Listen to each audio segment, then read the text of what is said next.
যে খাত প্রকৃতির খাত, যে খাত ঘাটতির খাত, সেই খাত থেকে সরকার আহরণ করে। সরকার সেবা দিয়ে মুনাফা নিতে পারে না। সুতরাং সরকারকে আজকের সরকার অন্তত সরকারের এই কর্মসূচিতে মুক্ত দিক এবং সরকার যদি এই জ্বালানি সেবাকে মুনাফা মুক্ত করে তাহলে সেটা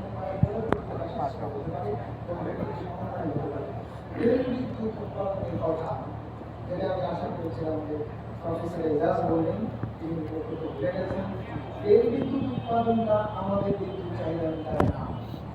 যদি এই বিদ্যুৎ উৎপাদন ক্ষমতা বন্ধ রেখে আপনি যদি দেখেন যে কি পরিমাণ ভার তৈরি হয়, তাহলেই বুঝতে পারবেন যে আমরা কোন জায়গায় ষড়যন্ত্রের শিকার।